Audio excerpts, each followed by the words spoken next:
आज के बजट 2025 के बाद अब नॉन फाइलर की पक्की छुट्टी हो चुकी है। नॉन फाइलर ना तो अब गाड़ी ले सकता है, ना प्रॉपर्टी ले सकता है, ना ही वो बैंक अकाउंट ओपन कर सकेगा, ना ही किसी जगह पे इन्वेस्टमेंट कर सकेगा।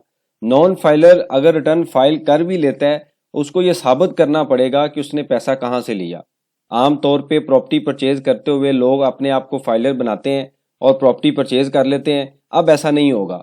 अब फाइलर होने के बाद आपको सर्टिफिकेट देना पड़ेगा, उसके बाद प्रॉपर्टी आपके नाम पे ट्रांसफर होगी। इसके अलावा और क्या क्या पाबंदियां नॉन फाइलर पे लगाई गई हैं, आज के इस लेक्चर में इस कॉन्सेप्ट को स्टडी करते हैं। आप देखें प्रैक्टिकल लर्निंग, उसमें हूं फ़हीम महबूब। वापस आते हैं टॉपिक के ऊपर। तो इस बजट में नॉन फाइलर के ऊपर काफ़ी स्ट्रिक्ट किस्म की रिस्ट्रिक्शन लगाई जा रही हैं और पाबंदियां लगाई जा रही हैं। और ये कहा गया है कि अगर नॉन एक एलिजिबल पर्सन, मतलब अगर किसी ने कोई प्रॉपर्टी परचेज करनी है, या किसी ने कोई कार परचेज करनी है, व्हीकल लेनी है, या उसने बैंक अकाउंट ओपन करना है, या सिक्योरिटी में या किसी म्यूचुअल फंड में इन्वेस्टमेंट करनी है, तो पहले जो बंदा है उसको एलिजिबल होना पड़ेगा। एलिजिबल का मतलब क्या है? अहल होना पड़ेगा। इससे पहले क्या होता है, क्या अगर आप देखें तो सबसे पहले आया था फाइलर का वर्ड यूज हुआ, फिर कहा गया कि नॉन फाइलर है, और फिर उसके बाद वर्ड यूज हुआ एक्टिव का, और दरमियान में यहाँ कहीं लेट फाइलर का वर्ड भी आ चुका था, फिर आता था इनएक्टिव। तो अब क्या हो रहा है, अब आस्ता आस्ता ये टर्म चेंज हो रही है। ये टर्म हो रही है एलिजिबल, मतलब किसी भी चीज को परचेज करने के लिए कोई अहल है या नहीं है, या इन एलिजिबल।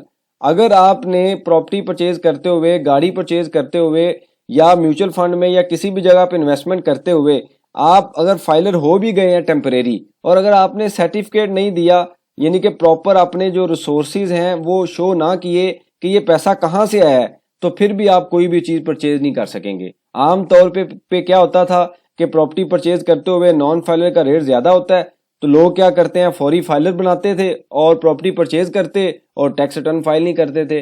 बाद में पिछले साल इन्होंने ये कहा कि अब हम लेट फाइलर का वर्ड यूज करते हैं कि अगर फाइलर का रेट 3% है तो लेट फाइलर का रेट 6% है। तो अगर आप टैक्स ड्यू डेट के बाद टैक्स रिटर्न फाइल करते हैं तो आप होते हैं लेट फाइलर। तो प्रॉपर्टी परचेज करते हुए आपको 10% तो नहीं देना पड़ता, लेकिन आपके लिए कुछ जो टैक्स है वो कम हो जाता है, 6% है। तो अभी भी लोग टैक्स रिटर्न फाइल नहीं कर रहे। तो अब क्या हो रहा है, अब होता क्या है कि प्रॉपर्टी परचेज करने के बाद टैक्स रिटर्न फाइल नहीं होती और एफबीआर को पता नहीं चलता। तो अब ये हो रहा है कि अगर एक बंदा है जो कि मिस्टर ए है, ये नॉन फाइलर है, इसने प्रॉपर्टी परचेज करनी है, तो प्रॉपर्टी परचेज करते हुए जो एजेंट बैठा हुआ है, या जो सोसाइटी है, या जो लैंड का डिपार्टमेंट है, अगर ये बंदा नॉन फाइलर है या इन एलिजिबल है, ना अहल है, तो ये पहले लेके आएगा सर्टिफिकेट, इनको ये शो किया जाएगा, ये उसको वेरीफाई करेंगे ऑनलाइन एफबीआर की वेबसाइट पे जाके। अगर वो सर्टिफिकेट ठीक होगा तो ये प्रॉपर्टी ट्रांसफर होगी, अदरवाइज ट्रांसफर नहीं होगी। इसकी मैं दूसरी आपको एग्जांपल देता हूं कि 7E का जो सर्टिफिकेट जो जनरेट होता है हम लेते हैं, तो ये जो लैंड का डिपार्टमेंट वाले हैं बारकोड यूज करते हैं और ऑनलाइन चेक करते हैं। अगर वो एग्जम्प्ट हो प्रॉपर्टी तो आपको 1% टैक्स चार्ज नहीं किया जाता, अदरवाइज आपसे टैक्स ले लेते हैं। तो क्या हो रहा है कि ट्रांसफर करने से पहले सारी चीजें चेक हो रही हैं। अब भी ये हो रहा है कि लोग पहले क्या करते थे, प्रॉपर्टी ट्रांसफर करवाते हैं, बाद में टैक्स रिटर्न फाइल नहीं करते, एफबीआर उनके पीछे पीछे होता है, एफबीआर के रिसोर्सेज पूरे नहीं है, इतने ज्यादा मैन पावर नहीं है कि तमाम लोगों को पकड़ सकें। तो अब ये कर रहे हैं कि जी जब प्रॉपर्टी ट्रांसफर हो, जब गाड़ी परचेज हो, या जब बैंक अकाउंट ओपन हो, तो जो ओपन कर रहा है, मतलब प्रॉपर्टी ट्रांसफर कर रहा है, या जो डीलर है, डिस्ट्रीब्यूटर है गाड़ी का, या जो बैंक है, अगर वो बंदा इन एलिजिबल है और सर्टिफिकेट देगा, बंदा एलिजिबल है और सर्टिफिकेट देगा, तो फिर आपके नाम पे प्रॉपर्टी ट्रांसफर होगी, आपके नाम पे पे ऑर्डर बनेगा गाड़ी के लिए, और आप किसी भी जगह पे इन्वेस्टमेंट कर सकेंगे। तो ये एक नॉन फाइलर के लिए, इससे पहले आपको याद होगा हमने डिस्कस किया था कि दिसंबर 24 में भी इस तरीके का एक लॉ आता है, लेकिन वो प्रूव नहीं होता। वो असेंबली में पेश किया गया लेकिन प्रूव नहीं हुआ। लेकिन अब तो बड़ा स्पेसिफिक उन्होंने ये सेक्शन ऐड कर दिया, 114C, उसमें मेंशन कर दिया। अगर आप इसको पढ़ें तो ये लिखा हुआ है कि the bill has propose section 114C introduce a framework, यानी कि प्रॉपर एक तरीका बनाया जाएगा to restrict high volume economic transaction. अब जब ये फ्रेमवर्क बनाया जाएगा, हो सकता है वहां पे कह दिया जाए कि 5 मिलियन यानी कि 50 लाख से नीचे नीचे की प्रॉपर्टी है आप परचेज कर सकते हैं, 50 लाख से ऊपर की जो प्रॉपर्टी होगी उसके लिए आपको सर्टिफिकेट देना पड़ेगा।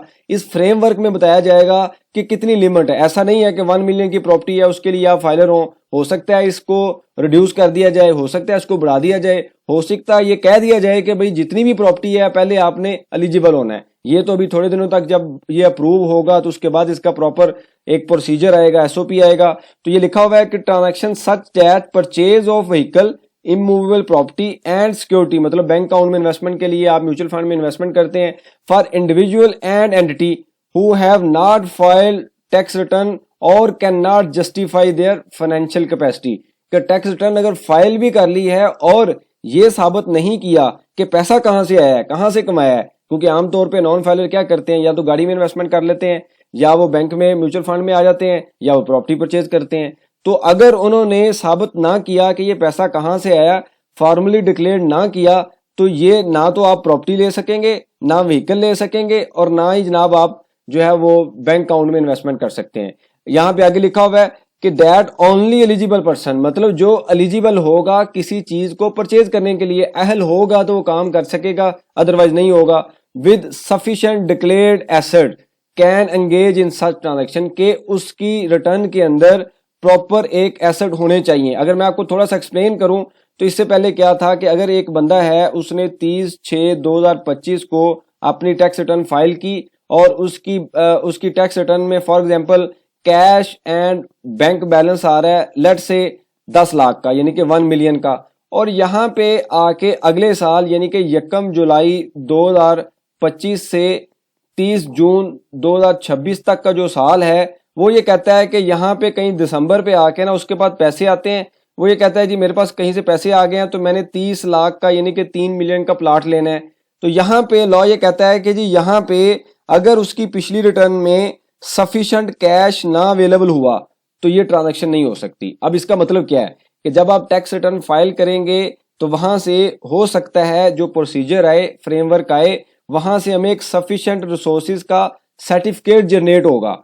वो सर्टिफिकेट हम लेके जाएंगे लैंड का डिपार्टमेंट के पास, जैसे उसने 7E को वेरीफाई करता है इसी तरीके से इसको भी वेरीफाई करेगा, क्योंकि इसको तो नहीं पता ना लैंड का डिपार्टमेंट को आपके पास पैसा कहां से आया, कितने हैं, वो तो आपका और एफबीआर का मैटर है।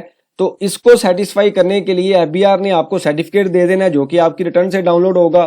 तो ये बंदा जो है सर्टिफाई हो जाएगा, इसका काम भी हो जाएगा कि जी मैंने जो सर्टिफिकेट एफबीआर की वेबसाइट पे अवेलेबल था मैंने वेरीफाई कर लिया है, ये बंदा एलिजिबल है, लिहाजा इसकी प्रॉपर्टी, गाड़ी या बैंक अकाउंट ओपन हो सकता है। तो ये जो एक प्रोसीजर है, बड़ा डिटेल प्रोसीजर बनाने जा रहे हैं नॉन फाइलर के लिए, तो आप मुहतात हो जाएं। अगर आप किसी इस तरह की किसी भी कैटेगरी में है तो फ्यूचर में आप ये ट्रांजैक्शन नहीं कर सकेंगे। आपके पास कोई भी सजेशन हो, क्वेश्चन हो, मेंशन कीजिए, इसके ऊपर हम डिस्कशन करेंगे ताकि जो लर्निंग का प्रोसेस है कंटिन्यू रहे। बहुत शुक्रिया, जज़ाकल्लाह।